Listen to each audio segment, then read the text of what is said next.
Potentiometer एक ऐसा device है जिससे हम दो सेल के ईएमएफ का कंपैरिजन कर सकते हैं और उसका इंटरनल रेसिस्टेंस भी निकाल सकते हैं।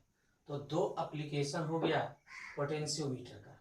तो पहला एप्लीकेशन आज पढ़ना है comparison of EMFs of two cells using potentiometer.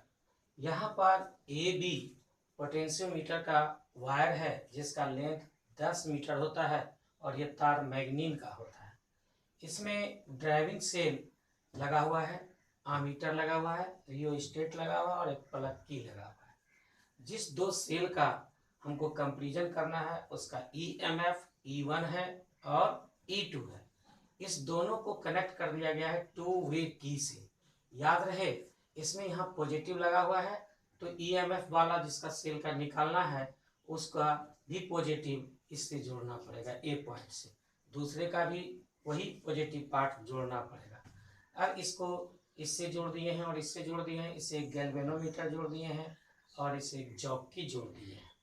अब सबसे पहले हमको ईएमएफ E1 का निकालना है तो इसको कनेक्ट कर दिए, यहाँ पर प्लग को डालेंगे तो इससे इसका कनेक्शन गैल्वेनोमीटर से हो जाएगा। अब हम इसका नल पॉइंट निकालना शुरू करते हैं। मान लीजिए यह जे तक आया और इसका लेंथ L1 है तो हम लिखेंगे E proportional to L1, E1 proportional to L1 और इसको लिख सकते हैं E1 is equal to KL1 और यह पहला इक्वेशन हो गया। अब इससे प्लग निकाल करके प्लग इसमें डाल देते हैं। अब इसका कनेक्शन इसके साथ हो गया।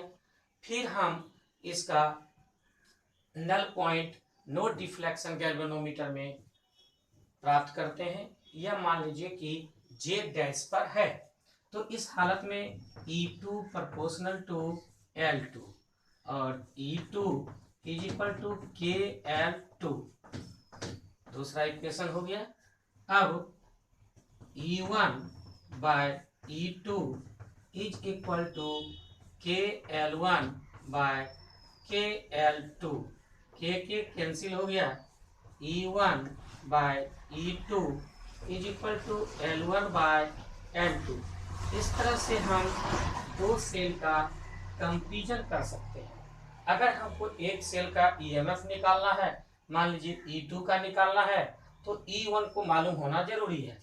अगर ये हमारे पास ज्ञात है तो E2 इज इक्वल टू हो जाएगा E1 L2 बाय L1। इस तरह से हम ईएमएफ अननोन सेल का भी निकाल सकते हैं। दूसरा एप्लीकेशन है determination of internal resistance of a cell using potentiometer.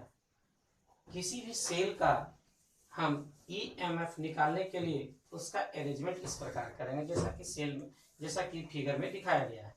यहाँ मान लीजिए कि यह ई सेल है और इसका ईएमएफ ई है तो इसको सीधे इससे गैल्वेनोमीटर से जोड़ देंगे और इससे एक रेसिस्टर और एक प्लग की K1 लगा देंगे।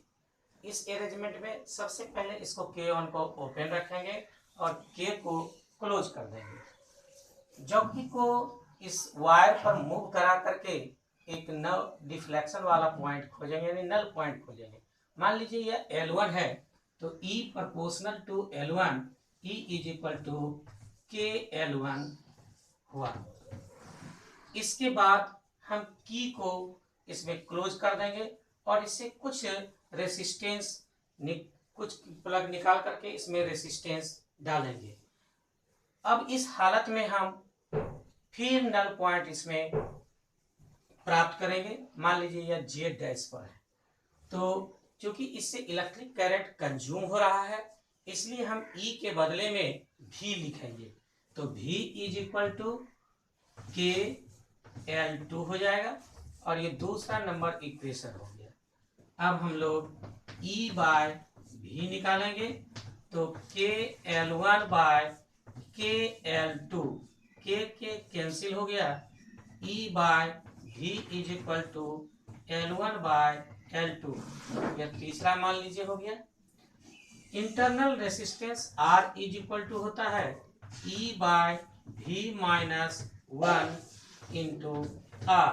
अब E/V का मान मालूम है हमको, तो R इज इक्वल टू हो जाएगा L1/L2 -1 इंटू R। यहाँ पर R इससे जितना ओम का प्लस निकाले हैं उतना यहाँ पर डाल लेंगे। L1 भी हमको मालूम हो गया, L2 भी मालूम हो गया। इस तरह से हम इंटरनल रेसिस्टेंस निकाल सकते हैं।